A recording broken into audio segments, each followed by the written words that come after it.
akdu nikah atau perjodohan itu di dalam Quran Allah sudah sampaikan firman-Nya dibacakan oleh Qori. Ya. Wa min ayatihi an khalaqalakum min anfusikum azwaja. Ya. Di antara tanda-tanda kekuasaan Allah lan setengah saking tondo-tondo kekuasaan Allah an khalaqalakum ing yen to Allah ndadekno marang sira kabeh apa azwajan, pasangan-pasangan. Jadi Allah itu menciptakan pasangan, ono awan, ono bengi, ono wedok, ono lanang, ono jahat, ono api. Itu pasangan dibuat oleh Allah seperti itu. Ya. Wa min ayatihi an khalaqalakum min anfusikum afwajan. Litas kunu ilaiya. Supaya kamu menjadi tenang alaiha, atasnya. Jadi tujuan dari ada pernikahan itu adalah supaya hati kita jadi tenang dengan pasangan itu. Tapi banyak kita saksikan pasangan-pasangan itu nggak bisa tenang. Ada yang selalu ribut, ada yang nikah sebentar lagi cerai, banyak sekali. Kenapa seperti itu? Karena antara suami dan istri ini tidak sejalan. Situ kepingin ngetan, situ kepingin ngulon. Nah ini pada kepingin ngetan nih pasti damai.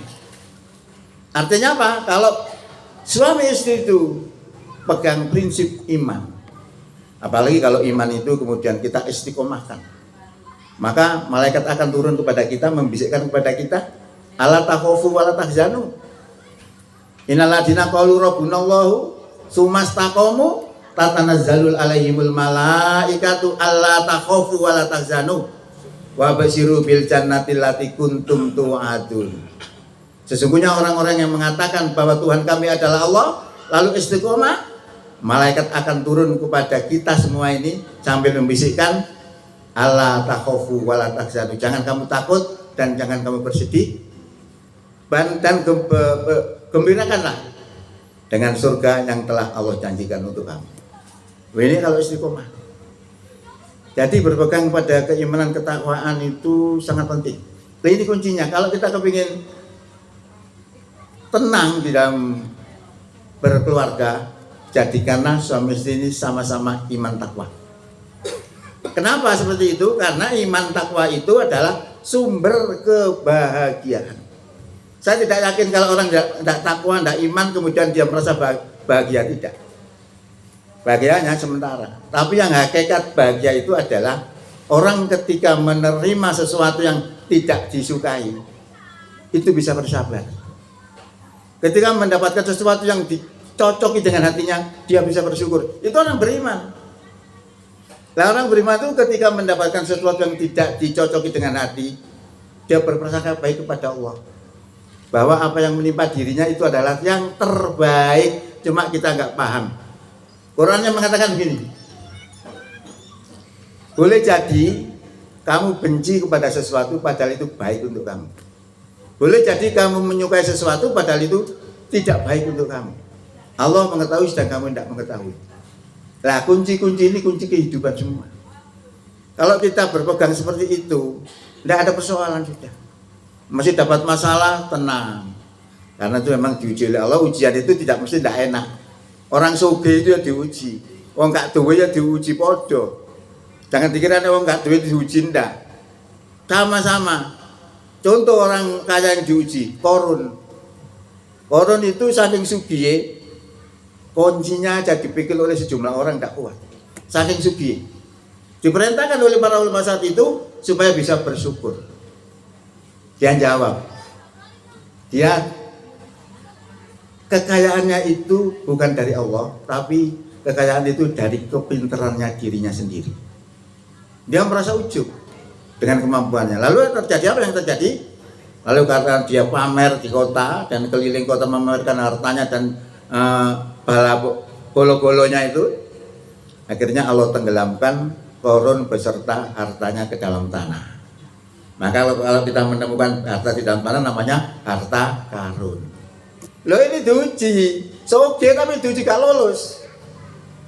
Lah kesadaran ini kesadaran yang dimiliki oleh orang yang iman. maka kuncinya kalau kita pegang iman, segalanya beres. Walaupun dikasih amanah, beres. Jadi amanah terjadinya korupsi dan tidak itu sebenarnya bukan karena kurang bayaran. Dulu zamannya presiden siapa itu banyak korupsi, lalu dikai bayaran sing akeh, gue cegah korupsi. Ternyata setelah dibayari sing akeh, korupsinya tambah gede.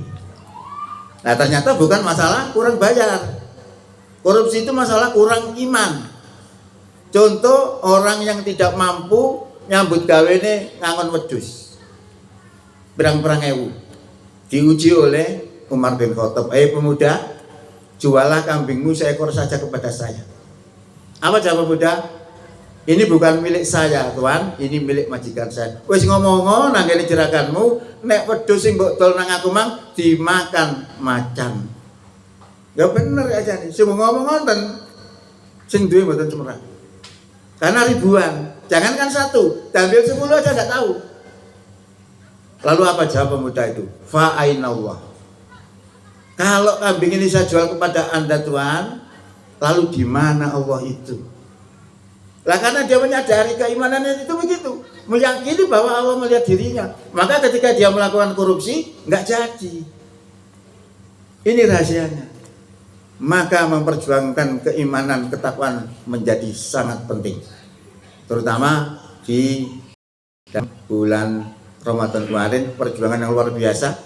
Kita dibiasakan 1 bulan itu melatih diri supaya menjadi orang yang beriman, supaya nanti kalau keluar dari bulan Ramadan sudah terbiasa. Ini ilmu biasa itu juga cocok. Kalau panjenengan kepingin bangun jam 3 misalnya, 2:30 kah tahu iso sih rek. Dengan pasangnya beker 20 dino cik, menggantungkan kepada bekernya. 21 hari mungkin, 22 hari sudah tidak, bangun sendiri. Lah poso itu sama, dibiasakan dalam 1 bulan itu melakukan amal-amalnya orang-orang yang baik, supaya nanti keluar dari bulan Ramadan sudah terbiasa. Oke, saya kira itu yang bisa disampaikan. Kemudian satu lagi aja, setelah itu selesai, karena ini sudah ada acara lagi, setelah itu Ramadan. Bahwa rumah tangga itu harus mengetahui hak dan kewajibannya. Di dalam firman-Nya disebutkan begini, ar-rijalu qawwamuna 'alan nisa. Wong lanang iku pelindunge wong wedok. Ini untuk rumah tangga ya. Biasanya dipakai orang-orang untuk urusan-urusan lain, tapi ini masalah rumah tangga sebenarnya. Jadi orang laki-laki itu pemimpinnya orang perempuan. Kenapa? Bima fadzalallahu ba'dahum ala ba'din. Sebab Allah melebihkan orang laki-laki atas orang perempuan. Ya nek perempuannya lemah, perempuannya kayak WCW gitu ya kuat, lanang itu banting tok ya. Tapi padha kudu dipadha. Nek wonge kuat, lanang kuat, wedoke kuat, tapi tetap diunggulkan orang laki-laki. Kemudian wa bima anfaqu min amwalihim, sebab wong lanang iku ngekeki blonjo. Nginfakno hartane tiap hari, maka menjadi lebih unggul. Ya. Kemudian orangnya harus solehah, istrinya harus solehah. Orang istri solehah itu kayak apa?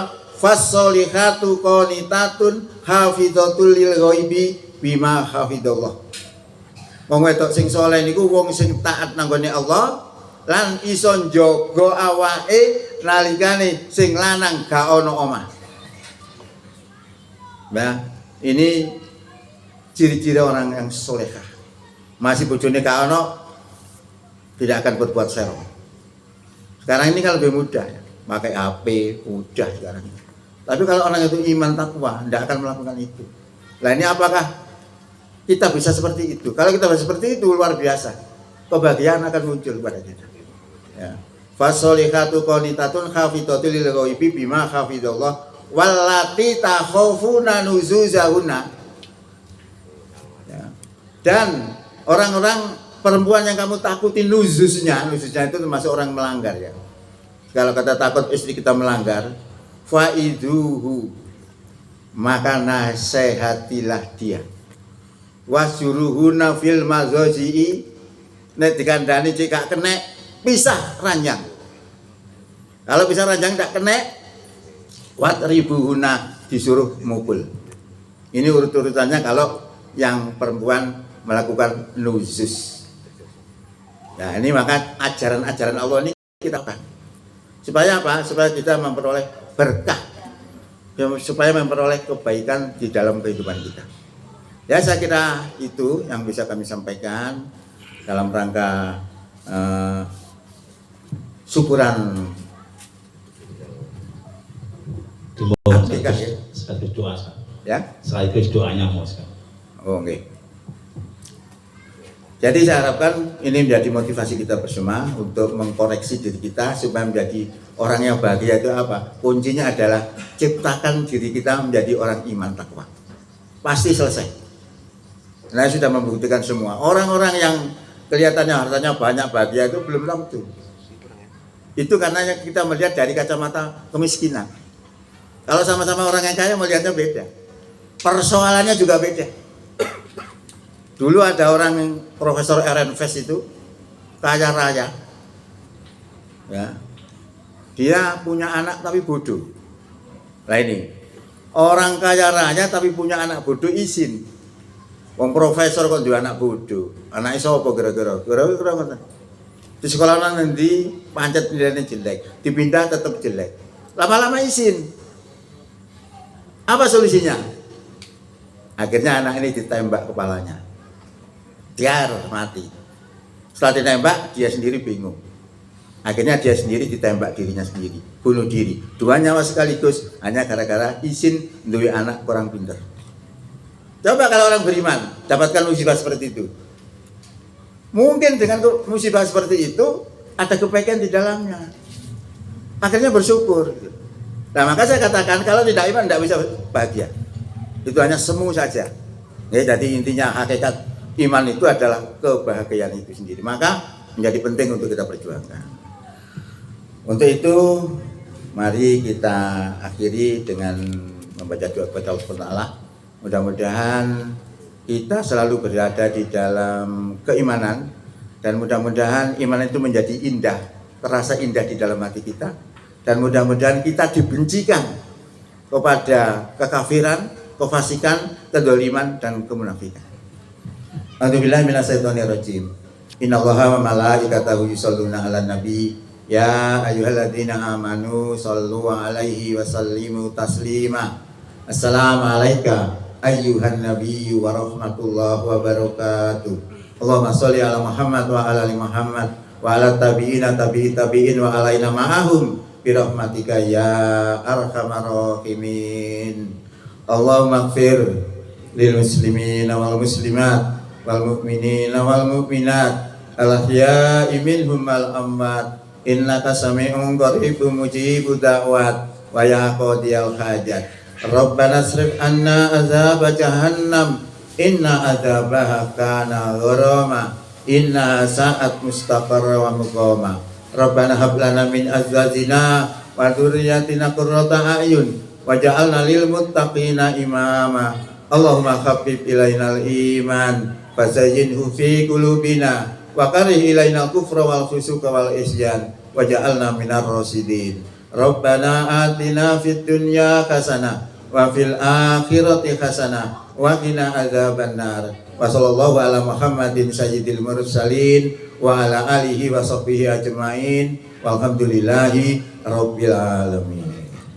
Assalamualaikum warahmatullahi wabarakatuh.